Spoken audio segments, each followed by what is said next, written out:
Welcome back to the channel, guys. Today I've had a couple requests for this in the comments about the best way to wash these cars, and I have another YouTube channel, Scott HD, that I've had running since 2008. It's got about 50,000 subscribers. My wife and I had run a detail business for many years in addition to our oil and gas work and other things that we do. So I know a little bit about washing a car, you could say.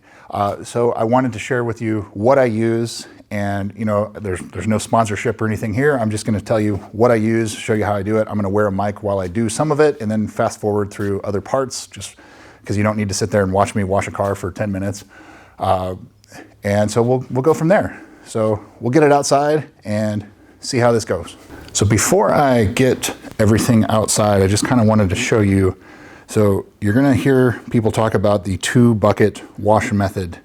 And the purpose behind this is you're going to use a wash mitt, preferably not this style, the microfiber mitts, because these hold on to dirt.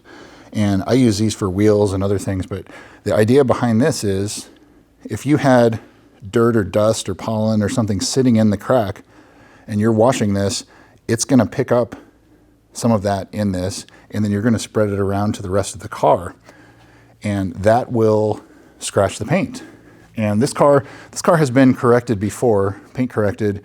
It's looking all right in this light, but if you put it under a paint correction light, it's got a couple swirls, and there's some other little things that need to be addressed on this. And I'm super picky though. For most people, you're not going to see it. So anyway, 2-bucket wash method. And what am I going to use? I use Chemical Guys Honeydew Snow Foam in a foam cannon. And so the reason I've always used that, I've used that since 2008. It's been around a long time. It works. I can buy it in bulk, and it's not that expensive. It's about $30 for a gallon of it, and then you of course dilute it further in the foam cannons. What do I use for a pressure washer? So I use a Northern Tool. It's called a North Star cold water pressure washer, and they're not inexpensive, but the reason I have this is because it has a rebuildable Cat triplex or triplex pump. And so the motor is replaceable independent from the pump. The pump is rebuildable. The pump has oil you can change. I change it once a year, and it even has an oil level, and you can see the condition of the oil. So you can see it's just below that red dot. It's maybe just a hair low. When I bought it, was about $1,100, but you don't need this kind of power. It's because we were using this in a commercial environment, so it was getting heavy use. But if you're just, a guy at home washing your car, your wife's car, or whatever, it's kind of overkill. As far as the PSI, I think this is either 1,500 or 2,000 PSI. The point is, you don't need these like 4,000 PSI. It will rip paint off. 2,000 can even do that, but you don't need that kind of power if you're just using it to wash cars. So the other thing I have, this is called a CR Spotless deionized water machine, or CR Spotless water. What it does is it has this resin in here, and I've actually got some old resin right here that I'll show you. And so that resin, you have water that runs through it, and it will remove all of the mineral content in the water down to 0 parts per million. And so there's actually a monitor here. So when it's flowing through, it will tell you the parts per million. Anything above 20, and you will have water spots. If you have 0 parts per million, then you can let the car air dry and you will not have water spots. That's the joy of this, because here in Texas, it's hot, it's sunny.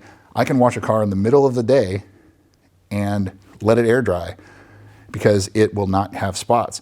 You have to be quick about it when you're washing the car with the soap though, because soap, there's stuff in those that if you let that dry on the paint, it of course will show spots, things like that. My experience with this Chemical Guys Honeydew Snow Foam is it's really good. It doesn't have a lot of issues. However, I have found on certain cars, this trim, and I'll give you a very specific example. We had a Bentley Bentayga, the SUV that was in our shop here. This piece is like a rubberized finish, And Chemical Guys Honeydew Snow Foam, for some reason, left a lot of spots on this piece on both sides. I ended up having to replace those for the client, for the customer, and they're not inexpensive, like to the tune of $300 or $400 a piece. So lesson learned. That's why you have insurance when you're in this business. But anyway, other things that I use.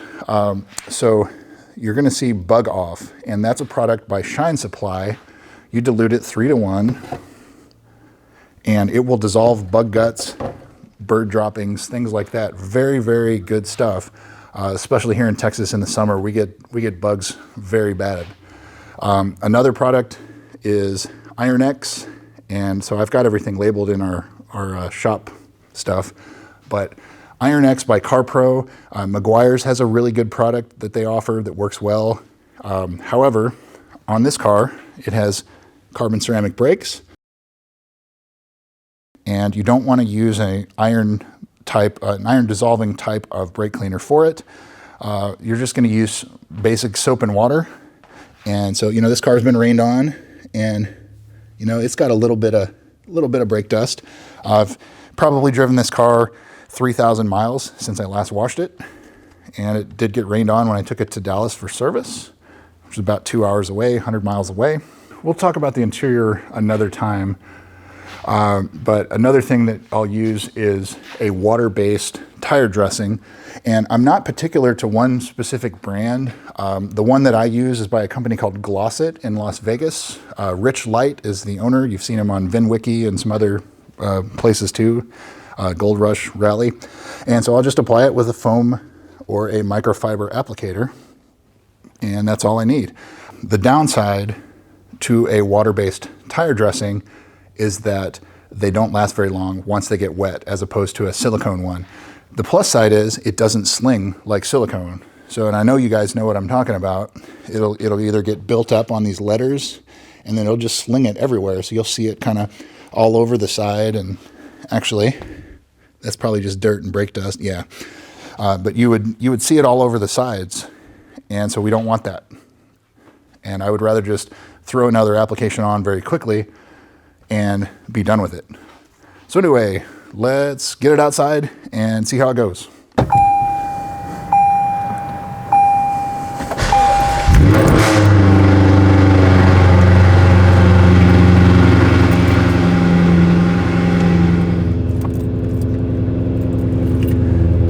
Good old Navelle exhaust.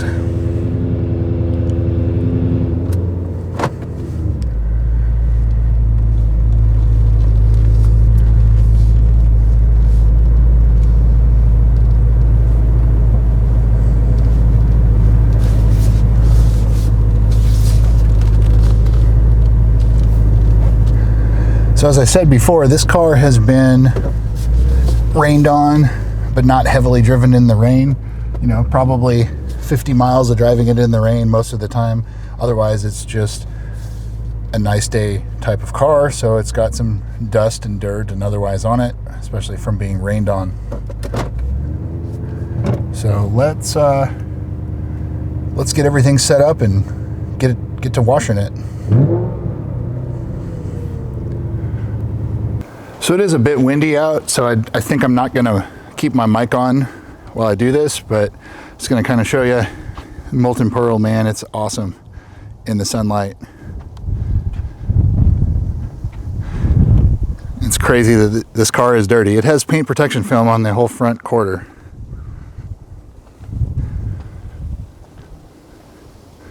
So we're going to wash it, and I'm going to show you my method. You can see there's some swirls on the trunk there, which we'll work on that later. It's for another day. So the first thing, have several different wash brushes, very soft, flexible. These are very difficult wheels to clean because you have gigantic brakes and very little room and multiple spokes. So as I said before, since this has carbon ceramic brakes, we're just going to use soap and water to clean these. However, this is the step where you would normally apply your wheel cleaner, let it start to dissolve the iron, rinse, and then repeat if needed.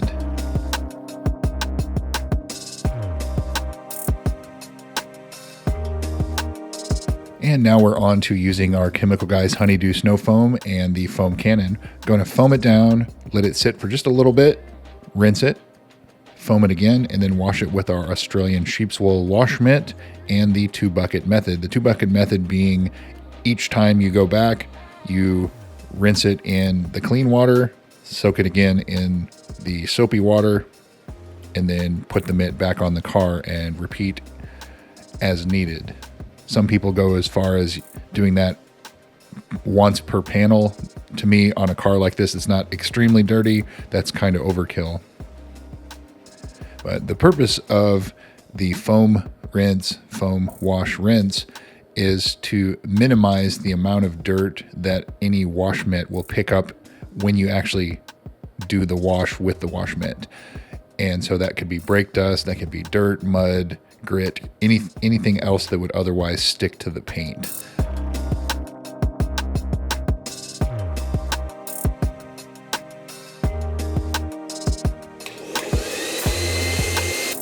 On to drying. I'm using a Metropolitan Vacuums, also known as a Metrovac Master Blaster dual motor. So it has two 4-horsepower motors, 8 horsepower, very strong drying, uses heated filtered air.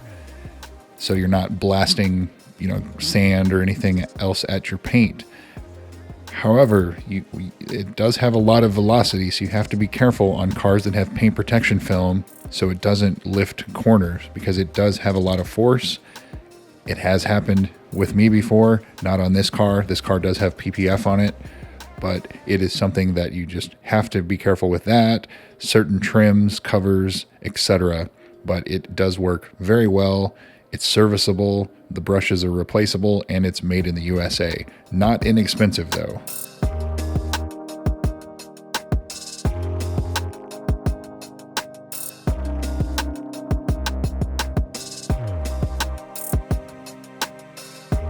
So now we'll throw some tire shine on, clean and dry the door sills using a CarPro drying towel.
And there you have it. I know you guys like the exhaust clips. Had to move the vehicle forward just a little bit so I can get the tire shine on the bottom part. And so that's my wash process for just about every vehicle that I own and possess. So thanks again for watching, guys, and we'll see you soon.